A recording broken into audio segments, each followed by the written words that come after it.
Okay, Kevin, good to end the series this way. How overall was this for you as a weekend playing here at Minute Maid Park? It was definitely a little weird at first, being a place where I've come to many times throughout my childhood and whatnot. So at first weird, but after getting there a couple innings, things just kind of started flowing and just started playing the game. But yeah, great last win against the best team in baseball. So yeah, it's good to get out of here with a win. Absolutely loved in your press conference how you talked about how many times you had had fake press conferences in that very same room with your brother Connor. What are some of your other favorite memories here at this ballpark? I think it's just being around the guys and being in the clubhouse on the other side and being in the batting cage with my brother and just kind of just being around the Astros teams that we idolize, and I think that just has gone such a long way, not only in my baseball career but also in my life, and those are the memories that I'm going to remember for the rest of my life. And it's Father's Day too. What more perfect place than to spend it right here?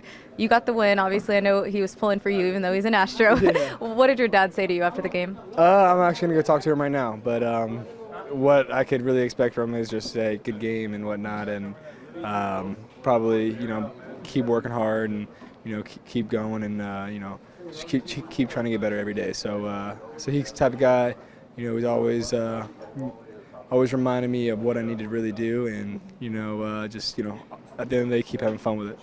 What are some of the main things that he's taught you specifically when it comes to baseball? I know your work ethic and those kind of things, but what does he tell you after these games when you guys talk?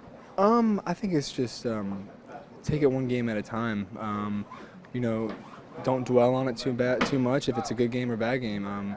Really just give yourself some time after the game, really reflect on what went on and what you can get better at and what you can do better that you didn't do in that game, and then go home and forget about it, and whatever it is at home, whether for him it was a family, it was kids, and for me maybe it's playing video games or something. So it's just getting away from the game and then next day show up ready to play. What does the city of Houston mean to you in your baseball career?